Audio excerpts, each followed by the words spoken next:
একটি দুটি নয়, চোরের কাছে তথ্য পেয়ে ৩৫টি স্মার্ট মোবাইল ফোন উদ্ধার করতে সক্ষম হলো আগরতলার পশ্চিম থানার পুলিশ। উদ্ধার হওয়া মোবাইলগুলোর প্রকৃত মালিকদের হাতে তুলে দেওয়ার প্রচেষ্টা নিয়েছে পুলিশ।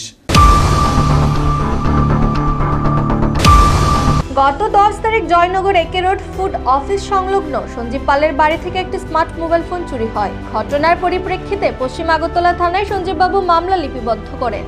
পুলিশ তদন্তে নেমে বিনয় সাহা এবং মিঠুন দাস নামের দুই ব্যক্তিকে আটক করে। তাদের কাছ থেকে উদ্ধার হয় 3টি স্মার্টফোন। পরবর্তী সময়ে তাদেরকে জিজ্ঞাসাবাদ জারি রাখে পুলিশ। তাদের কাছ থেকে খোঁজ খবর নিয়ে আরও 3 জনকে আটক করা হয়। তাদের তল্লাশি নিয়ে উদ্ধার হয় 35টি স্মার্ট মোবাইল ফোন।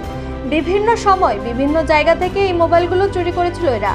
ধৃতদের নাম সাগর ঘোষ, সঞ্জয় দেবনাথ ও রাজু শুক্ল দাস। মোট 5 জনকে পুলিশ গ্রেপ্তার করতে সক্ষম হয়েছে। এদের প্রত্যেককে পুলিশ রিমান্ডে আনার আবেদন জানিয়ে আদালতে সোপর্দ করা হয়েছে। প্রকৃত মালিকদের মোবাইলগুলো ফিরিয়ে দিতে পুলিশের প্রচেষ্টা শুরু হয়েছে। 10 জন মালিককে এখন পর্যন্ত শনাক্ত করা হয়েছে। বাকিদেরও শনাক্ত করার কাজ চলছে বলে জানান আগরতলা পশ্চিম থানার ওসি। ধৃতদের বিরুদ্ধে আগেও চুরির অভিযোগ রয়েছে। এই চোরেরা মাদকাসক্ত। মাদকের খরচ জোগাবার জন্যই তারা চুরির কাজ বেছে নিয়েছে বলে পশ্চিম আগরতলা থানার ওসির দাবি। গত 10 তারিখ জয়নগর থেকে একে রোড নিয়ার ফুড অফিসের কাছ থেকে একটা মোবাইল চুরি করে নিয়ে যায় সন্দীপ পালের বাড়ি থেকে। একটা রিটেন কমপ্লেনের ভিত্তিতে আমরা কেস রেজিস্টার করি এবং আমরা তদন্তে নেমে 2 জনকে আমরা আটক করি। বিনয় সাহা এবং মিঠুন দাসকে নামে 2 জনকে আটক করে এবং তাদের কাছ থেকে আমরা 3টা মোবাইল উদ্ধার করতে সক্ষম হয়েছি। পরবর্তী সময় তাদের ইন্টারোগেশন করে আমরা আরও 3 জনকে আটক করি এবং তাদের জিজ্ঞাসাবাদে বাকি টোটাল আমরা 35টি মোবাইল আমরা উদ্ধার করি। এই মোবাইলগুলি তারা বিভিন্ন সময় বিভিন্ন জায়গা থেকে চুরি করেছিল এবং তারা কোনো এই মোবাইলের কোনো কাগজপত্র আমাদের কাছে প্রডিউস করতে পারেনি। বাকি যে 3 জন তার নাম হলো সাগর ঘোষ, সঞ্জয় দেবনাথ, রাজু শুক্ল দাস।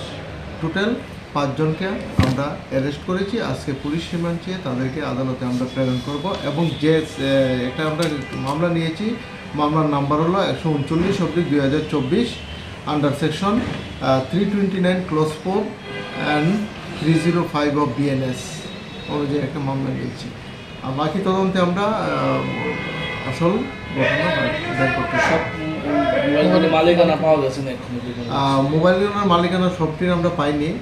10 জনের মতো আমরা মোবাইলের মালিক শনাক্ত করতে পেরেছি আর বাকিগুলি আমরা চেষ্টা করছি অ্যাকচুয়াল ওনারকে বাইর করার। যাদেরকে আটক করা হয়েছে তাদের বিরুদ্ধে আগে কোনো মামলা রয়েছে? হ্যাঁ, তাদের বিরুদ্ধে আগেও মামলা রয়েছে।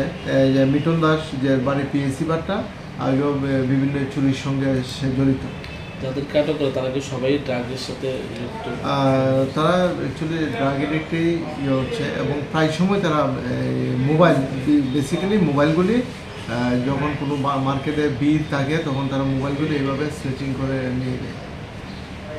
ওদের সাথে কি আর কেউ আছে, কিছু পাওয়া গেছে? অ্যাকচুয়ালি ইনভেস্টিগেশনে আমরা যখন ইন্টারোগেশনে বাকি তথ্য আমরা। নিজস্ব প্রতিনিধি রিপোর্ট, এশিয়ান টাইমস।